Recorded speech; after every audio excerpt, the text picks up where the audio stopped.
Assalamualaikum, selamat pagi. Agak kareba pemirsa seputar ID Sulsel kembali hadir untuk Anda. Kami telah siapkan sejumlah informasi untuk Anda selama kurang lebih 30 menit ke depan. Berikut 3 informasi di antaranya. Diduga sebagai pelaku pembusuran dan kerap melakukan pemalakan seorang pemuda babak belur di amuk warga.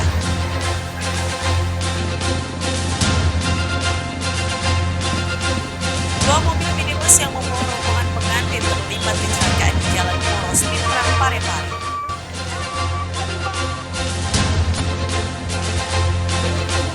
Persiapan menuju Festival 8, ratusan siswa SMP Kota Makassar melakukan tari kolosal. Ya pemirsa, selanjutnya tadi kami juga akan hadirkan informasi lainnya untuk Anda bersama saya Nanda Jamal. Inilah seputar ID Sulsel selengkapnya.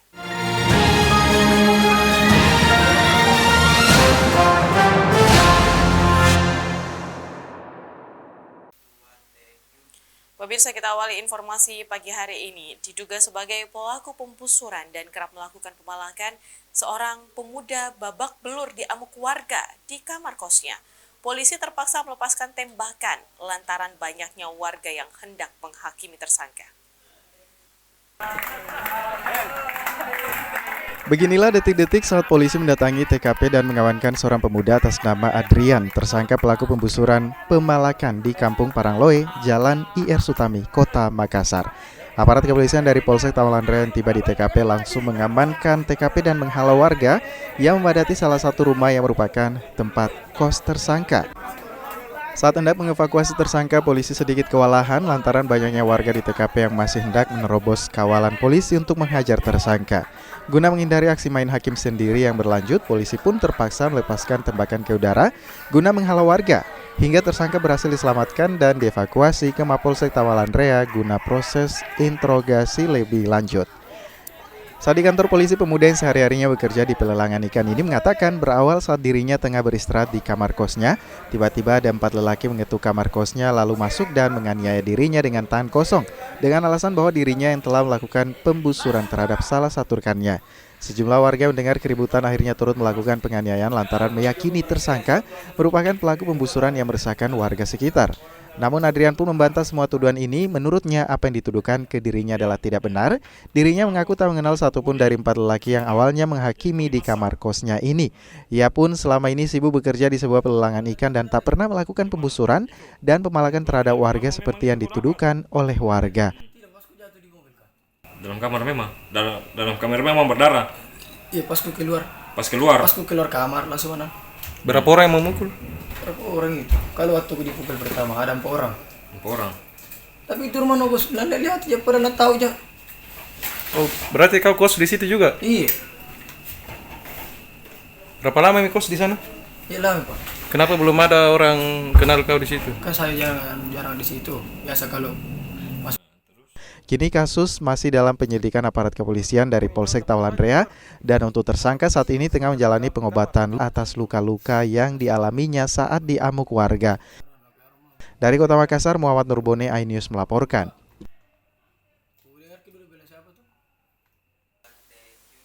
Sehari pasca kenaikan harga bahan bakar minyak atau BBM yang resmi diumumkan oleh Presiden Jokowi, puluhan mahasiswa di Kabupaten Maros turun ke jalan. Aksi unjuk rasa ini sempat menghadang truk tangki dan menimbulkan kemacetan di jalur Trans Sulawesi.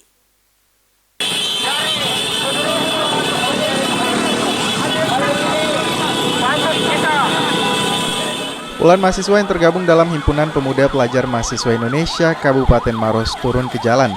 Aksi unjuk rasa ini sebagai bentuk penolakan terhadap kenaikan harga bahan bakar minyak atau BBM yang telah diumumkan oleh pemerintah pusat melalui Presiden Joko Widodo pada 3 September kemarin. Dalam aksinya, para mahasiswa ini membakar ban bekas dan menutup akses jalur Trans Sulawesi, tepatnya di Jalan Poros Kecamatan Turikale, Kabupaten Maros menuju Makassar hingga menimbulkan kemacetan panjang. Bahkan para mahasiswa ini juga sempat menyandra sebuah truk tangki berisi semen untuk dijadikan panggung orasi. Sementara Satuan Lalu Lintas Polres Maros mengamankan arus lalu lintas yang mengalami kemacetan panjang. Dalam orasinya, mereka menuntut kepada pemerintah pusat melalui Presiden Jokowi untuk membatalkan kenaikan harga bahan bakar minyak karena akan menyebabkan harga kebutuhan pokok maupun barang dan jasa ikut naik. Usai dilakukan negosiasi, truk tangki yang dijadikan panggung orasi oleh mahasiswa akhirnya diperbolehkan kembali melintas. Jadi tentunya kebijakan yang diambil oleh Bapak Presiden Joko Widodo dengan menaikkan harga BBM ini tentu sangat meresahkan seluruh masyarakat Indonesia, terkhususnya masyarakat yang memiliki pendapatan di bawah 2 juta sebulan.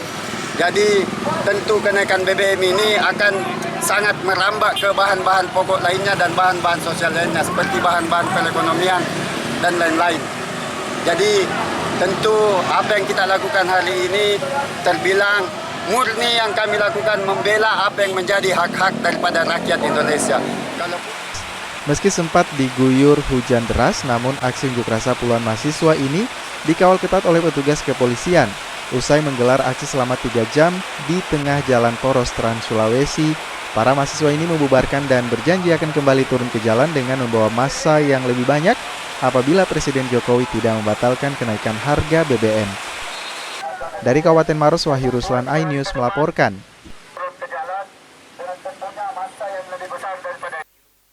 Pemirsa, pasangan suami istri di Kabupaten Luwu Timur resmi ditetapkan tersangka karena mengadopsi anak di luar nikah. Oknum polisi bersama kekasihnya melahirkan anak di luar nikah dan menelantarkannya.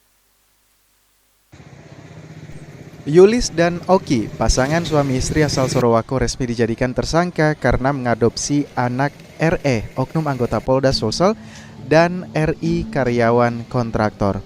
Yulis dan Oki awalnya mengadopsi anak RE dan RI karena lahir di luar nikah di Makassar dan nyaris diterlantarkan karena kedua orang tua bayi takut ketahuan oleh pihak keluarga. Bayi kemudian dirawat oleh Yulis dan suami selama 1,5 tahun. Saat masa perawatan, bayi tersebut hendak dibawa untuk posyandu, namun terkendala dokumen. Yulis kemudian meminta RI mengurus dokumen anaknya, namun ditolak dengan alasan takut rahasianya terbongkar. Yulis kemudian meminta persetujuan untuk mengurus dokumen bayi atas nama Yulis dan suami. Setelah akta lahir dan nama bayi masuk ke kakak Yulis dan suami, RI kembali hamil anak kedua dengan oknum polisi ini. Setelah melahirkan, RI memberanikan menceritakan ke orang tuanya. Setelah berada di rumah orang tua, RI meminta anak kandungnya ini ke ibu angkat, namun tak disangka orang tua RI mengetahui jika dalam dokumen akta kelahiran, nama orang tua adalah Yulis dan Oki. Atas kejadian ini, Yulis dan suaminya dilaporkan ke pihak kepolisian. Saya ini bukan niat jahat. Saya hanya membantu anak yang awalnya dibilang dibuang sama orang tuanya. Tolong saya mau. Saya jangan dijadikan tersangka kasus ini. Kita kalau memang lihat dulu bagaimana kronologisnya ini cerita supaya bisa baik semua. Ibu, itu kabarnya yang bapaknya si bayi ini oknum polisi? Iya. Dia tugas di mana? Di Polda. Kalau si ibu bayi itu profesinya sebagai apa kemarin? Karyawan kontraktor. Kasusnya pun sudah ditingkatkan hingga akhirnya Yulis dan Oki ditetapkan sebagai tersangka, padahal selama 1,5 tahun bayi ini dirawat penuh kasih sayang tanpa bantuan dari ayah kandung bayi. Meski sudah berstatus tersangka, namun Yulis belum ditahan dengan alasan kooperatif. Upaya restoratif justice masih terus dilakukan oleh pihak kepolisian untuk mendamaikan keduanya. Dari Kabupaten Luwu Timur, Nasruddin Rubak, iNews melaporkan. Proses eksekusi hak asuh anak yang terjadi di Kabupaten Maros berlangsung dramatis saat upaya penjemputan seorang bocah berusia 9 tahun yang jatuh hak asuhnya ke tangan ibunya usai terlibat perceraian antar kedua orang tuanya. Sang anak kini mengalami kepanikan dan depresi, bersembunyi di dalam lemari dan menutup pintu kamar lantaran menolak untuk dibawa ibunya.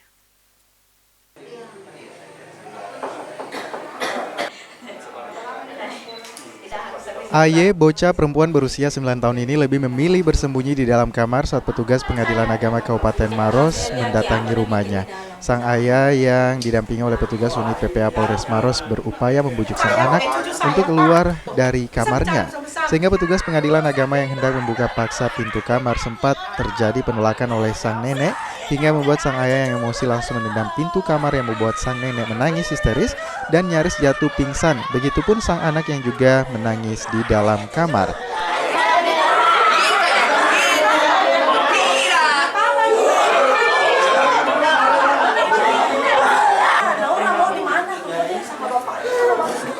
Petugas kepolisian mengawal jalannya eksekusi ini berupaya menenangkan sang ayah agar tidak bertindak anarkis. Namun sang anak berhasil dikeluarkan dari kamarnya setelah petugas membuka jendela kamar, kemudian membuka pintu ruangan kamar. Bahkan sang anak ditemukan bersembunyi di dalam lemari lantaran menolak bertemu dengan ibunya. Setelah berhasil dibujuk oleh ayahnya, bocah malang ini terus memeluk ayahnya karena menolak untuk berpisah. Aye diketahui hanyalah seorang korban perceraian dari kedua orang tuanya yang berujung pada gugatan hak asuh yang dilayangkan oleh sang ibu. Selain itu, sang ibu juga sempat memohon kepada anaknya untuk kembali ke pelukannya untuk kembali pulang. Di mana tadi diawali dengan insiden di mana anak itu tidak mau menunjukkan diri di depan publik. Namun dengan berbagai upaya dari tim kami bekerja sama dengan kepolisian dan Pak Lurah yang ada di sini, Pak Lurah Hasanuddin, berhasil membujuk dan telah kita laksanakan eksekusi itu. Selanjutnya kami serahkan kepada ibunya, namun kita lihat sendiri tadi bahwa anak itu bersikeras tidak mau lepas dengan bapaknya, itu kami sarankan untuk melakukan pendekatan kekeluargaan, seperti itu. Proses eksekusi hak asuh anak ini berakhir setelah Pengadilan Agama Kabupaten Maros membacakan keputusan hak asuh anak dan diserahkan kepada ibunya. Namun sang anak yang bersikeras tidak mau lepas dari ayahnya sehingga pihak Pengadilan Agama menyarankan akan untuk dilakukan pendekatan secara kekeluargaan. Dari Kabupaten Maros, Wahyu Ruslan, iNews melaporkan.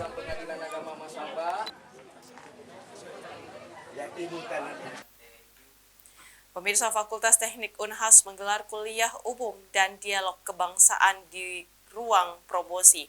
Pemateri dialog kebangsaan yakni Pangdam 14 Hasanuddin Majen TNI Andi Muhammad yang dipandu oleh moderator Dr. Arkam Azikin.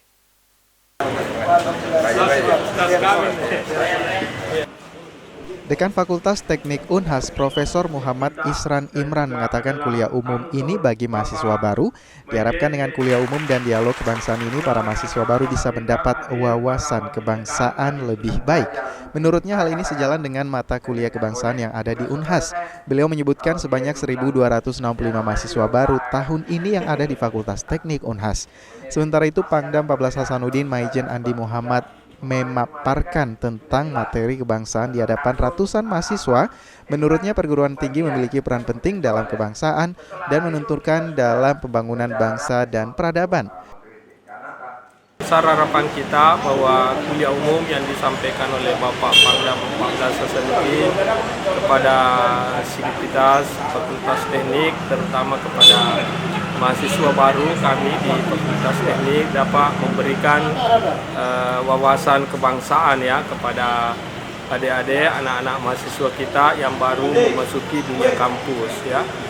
Tentunya sebagai mahasiswa baru mereka butuh diperkaya ya konsepsi tentang kebangsaan, tentang negara kesatuan Republik Indonesia. Intinya kita tekankan bahwa anak sekarang dihadapkan dengan perkembangan globalisasi sekarang ini harus betul-betul menyiapkan dirinya, terutama bagaimana menggunakan media sosial ya sekarang ini, karena media sosial ini sangat rentang, sangat besar pengaruhnya, besar juga manfaatnya terhadap anak kita sekarang. Andi Muhammad menyampaikan membentuk watak dan karakter kebangsaan berlandaskan ideologi Pancasila. Perguruan tinggi harus menjawab persoalan kontemporer dan perkembangan zaman di Indonesia, apalagi saat ini era digital, kebebasan informasi kerap diwarnai saling menjatuhkan dan saling serang. Beberapa di antaranya bahkan diajak berkonflik skala nyata yang bisa merusak sosial masyarakat. Dari Makassar, tim liputan iNews melaporkan.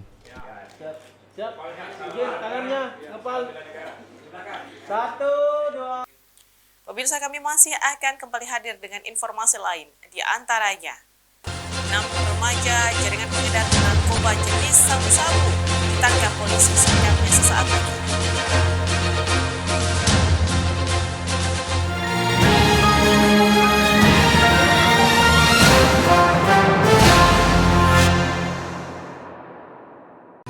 cobalah mari kita semua saling menyayangi dan saling berbagi, dan bersama untuk hadapi bencana, kelak sambut pagi dan cerah mentari.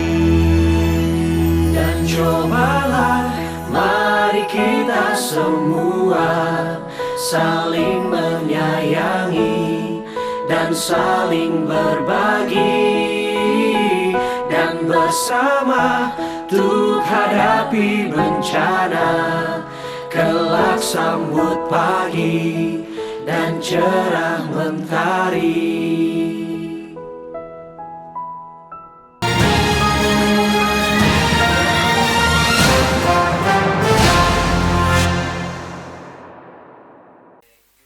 Terima kasih Anda masih bersama kami, pemirsa. 6 remaja jaringan pengedar narkoba jenis sabu-sabu yang dikendalikan oleh Bandar Narkoba dari dalam lapas di Kabupaten Takalar ditangkap polisi. Keenam kurir dikendalikan oleh 3 orang napi di lapas kelas 2B Takalar melalui media sosial dan jasa ojek online. Polisi menyita 13 gram paket sabu siap edar sebagai barang bukti.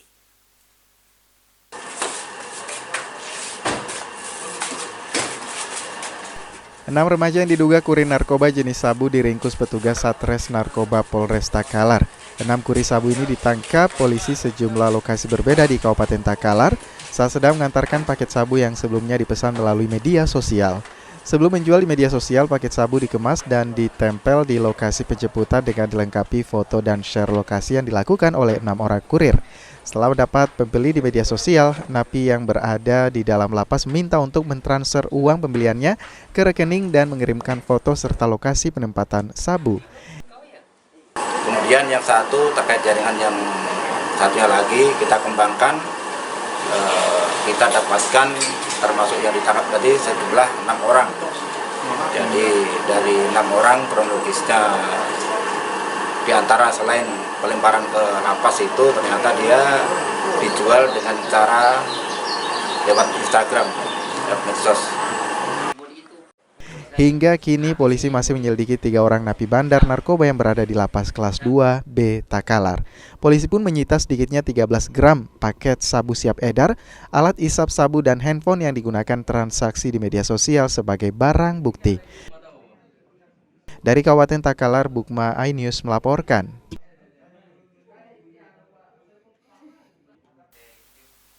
Ya, pemirsa, menyusul debat panas Menteri Pertanian Syahrul Yassin Limpo dan legislator PDIP Rizky Aprilia dalam rapat kerja DPR RI Komisi 4 dengan Kementerian Pertanian menuai kritikan dari pengamat dan dosen komunikasi politik Universitas Hasanuddin. Pasalnya, gaya bahasa yang digunakan politisi PDIP tersebut dianggap kasar dan melukai marwah DPR serta merusak citra partai. Undang-undang, sekali lagi saya sampaikan, bentuknya undang-undang, tidak keputusan menteri, tidak peraturan pemerintah. Jadi jangan kita salah makan obat di sini. Jadi keputusan menteri, peraturan presiden itu silakan wewenang. Enggak, saya mau tidak. Salah makan obat. Saya nggak mau dengan kata-kata yang seperti ini. Mohon, boleh main berkali-kali kau. Loh, sebentar. Ini tolong pimpinan. Ini sudah tidak menghormati mekanisme rapat. Oke, sudah stop. Jangan perlu dibahas lagi. Enggak, ya. Saya bicara menggarisbawahi pimpinan, ya. Dalam video yang viral di berbagai media sosial, debat panas antara legislator PDIP Rizky Aprilia dengan Menteri Pertanian Republik Indonesia Syahrul Yassin Limpo terjadi dalam rapat kerja DPR RI Komisi 4 dengan Kementerian Pertanian. Kata salah minum obat yang dilontarkan Rizky Aprilia memicu kemarahan Menteri Pertanian Syahrul Yassin Limpo. Terkait hal tersebut, pengamat komunikasi politik Universitas Hasanuddin, Dr. Hasrullah mengatakan Rizky Aprilia melakukan praktek yang tidak elok dilakukan oleh seorang serikandi politik dan dinilai tidak pantas duduk mewakili PDIP karena merusak marwah dan citra DPR. Jadi jangan kita salah makan obat di sini. Melakukan sebuah praktek-praktek komunikasi politik yang tidak elok di depan rakyat Indonesia. Itu tidak pantas yang dilakukan oleh seorang politisi. Kalau dia sekali politik, tidak mengucapkan kata-kata yang keluar dari konteks ataukah cara menyampaikannya tidak dengan gaya sarkasme. Kalau ada kata-kata bahwa salah makan obat, itu porsinya sudah di luar konteks apa yang dibicarakan. Tidak diperbolehkan dalam ilmu dicari di depan publik menunjuk menggunakan jari seperti ini. Ya, kenapa kalau kita instruksi pakai tangan? Ya, ataukah begini? Ini berkali-kali di sidang pertama yang dihadapi Pak Sarul, tangannya seperti ini. Yang kedua juga begini. Dan saya berharap ini bukan basic training untuk bicara di depan publik. Nah, untuk itu saya mengharapkan seperti kita menghormati hal bicara. DPR harus memeriksa Kiki panggilan akrabnya, kemudian PDI merekod. Jadi yang rusak itu bukan saja orang yang ditembakkan kepala peluru panas ke Pak Sarul, tetapi juga kembali itu peluru panas ke Kiki. Anggota seperti ini tidak pantas duduk mewakili PDI, karena itu akan merusak kita. Pasca banjir yang melanda 5 kecamatan di Luwu Utara kini berangsur surut, namun ketinggian air masih mencapai 80 cm. Sementara warga korban banjir di daerah tersebut mengaku minim mendapatkan bantuan dari pemerintah setempat. Banjir yang melanda 5 kecamatan di Luwu Utara sejak beberapa hari terakhir kini mulai surut. Namun kondisi ketinggian air yang masih mencapai 1 meter di sejumlah titik yang membuat warga masih bertahan di tempat yang lebih aman. Warga korban banjir sejumlah desa di daerah ini mengaku minim pendapatan bantuan dari pemerintah. Warga di Desa Limbong Wara, Kecamatan Malangke Barat, Luwu Utara mengaku baru sekali mendapatkan bantuan dan kini mulai mengalami kekurangan pasokan air bersih setelah sumur yang menjadi sumber air bersih tercemar lumpur. Ibu, sejak kapan banjirnya ini, Bu? Sudah lama. Kalau yang banjirnya ini ada sekitar 3 hari. Kalau yang besar begini toh, tapi kalau banjir lama mi. Sudah ada bantuan dari pemerintah, Bu? Sudah ada 1 kali kemarin datang itu dikasih beras sama Sarimi. Cuman itu? Yang baru dibagi baru itu. Kalau air bersih, Bu? Ada baru berapa karton Jita, tidak mencukupi dibagi. Jadi kita kekurangan pasokan air bersih ya, Bu? Iya. Sementara itu menurut Sekdes Limbong Wara Supriyadi bahwa pihaknya baru sekali mendapatkan bantuan sebanyak 33 paket beras 2 kg serta beberapa bantuan lainnya, namun belum memenuhi kebutuhan masyarakat yang 100% dilanda banjir. Hingga saat ini ratusan warga korban banjir di Desa Limbong Wara, Kecamatan Malangke Barat sangat membutuhkan bantuan sembako serta air kemasan. Kemudian ada juga pakaian bayi, tikar, makanan bayi dengan makanan siap saji. Namun belum kami salurkan karena ini kami masih menunggu tambahan untuk mencukupi warga yang terdampak di Desa Limbong Wara. Jadi ini belum mencukupi, Pak, bantuannya? Iya, belum. Kira-kira apa yang sangat urgent untuk para korban banjir di sini, Pak? Kalau kami di sini, Pak, sebagai warga di sini yang paling sangat dibutuhkan masyarakat itu ya sembako dengan air minum kemasan. Warga berharap pemerintah segera menyalurkan bantuan sembako serta air bersih karena kondisi mata air bersih warga sudah tercemar air banjir yang disertai material lumpur. Dari Kabupaten Luwu Utara, Nasruddin Rubak, iNews melaporkan. Satu mobil terbalik usai terlibat kecelakaan dengan mobil yang membawa rombongan pengantin di Jalan Poros Pindrang Pare-Pare, Kabupaten Pindrang, Sulawesi Selatan. Sebuah mobil terbalik usai terlibat kecelakaan dengan mobil rombongan pengantin di tikungan Jalan Poros Pindrang Pare-Pare pada Senin sore. Dari olah TKP polisi, kecelakaan terjadi saat mobil berwarna biru melaju kencang dari arah kota Pare-Pare. Setibanya di tikungan, mobil berwarna biru keluar dari garis tengah jalan dan menabrak salah satu mobil rombongan pengantin dari arah Kabupaten Pindrang. Akibatnya kedua mobil mengalami rusak parah pada bagian depan mobil, sementara satu mobil lainnya terbalik. Tidak ada korban jiwa dalam insiden kecelakaan ini, namun supir mobil berwarna biru yang terbalik dilarikan ke puskesmas terdekat, sementara rombongan mobil pengantin mengalami luka ringan. Mengambil jalur ke kanan, artinya dia melewati garis tengah, sehingga terjadi benturan atau kecelakaan antara mobil dengan mobil. Untuk sementara ini penumpang mobil Honda Jazz warna biru itu yang berada di Puskesmas Matirubulu. Oh, sudah dibawa ke rumah sakit ya? Oke. Dari Pindrang. Dan saya kan ada rombongan pengantin. Ya, saya menunggu mobil-mobil dari Benteng rombongan kan. Oh ya. Saya pelan-pelan masuk sini. Ini mobil laju dari sana. Laju sampai bunyi bannya. Oh ya. Kecelakaan ini sempat membuat jalur poros Pindrang Parepare tersendat. Kini kedua mobil dievakuasi oleh Satlantas Polres Pindrang dibantu warga sekitar. Dari Pindrang, Erwin Eka Pratama, iNews melaporkan.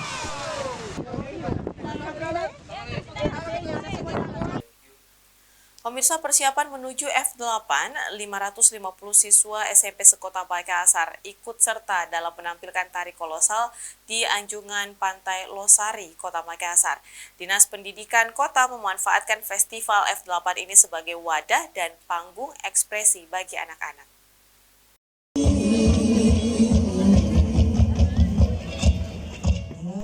Sedikitnya lebih dari 550 siswa SMP sekota Makassar ikut serta dalam menampilkan tari kolosal dalam rangka Festival 8 di Anjungan Pantai Losari, Kota Makassar. Siswa yang menampilkan tari kolosal ini terbagi dalam 200 anak penari, 100 gendang, 100 kecapi, 100 suling, dan 50 penyanyi sudah termasuk disabilitas. Pentas bakat dari siswa-siswi ini merupakan dukungan dari Dinas Pendidikan Kota Makassar sebagai bukti dalam melestarikan kebudayaan masyarakat. Kepala Dinas Pendidikan Kota Makassar, Muhyiddin Mustaqim, mengatakan dengan adanya festival F8 ini sebagai wadah dan panggung ekspresi bagi anak-anak. Menurut ke kami via panitia, dan memang kami ini merupakan pentas anak-anak ya. Jadi kami memberikan dukungan terhadap pelaksanaan ini. Jadi hari ini kami akan tampilkan tari kolosal ya, dari 500 anak. Jadi ada Aubade 50, kemudian ada tari kolosal 500 anak yang terdiri dari 200 penari, 100 gendang ya.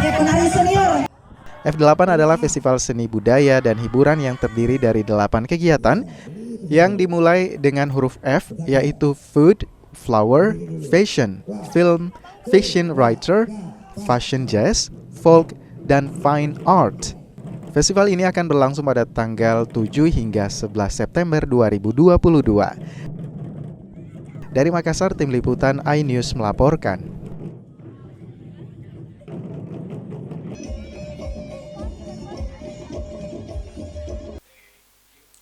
Pemirsa, informasi tadi menjadi akhir kebersamaan kita dalam program seputar iNews Social edisi hari ini. Tetaplah bersama kami dan nantikan program menarik kami lainnya hanya di RCTI. Saya Nana Jamal, selalu jaga kesehatan Anda. Sampai jumpa. Salamat kita pada salamat.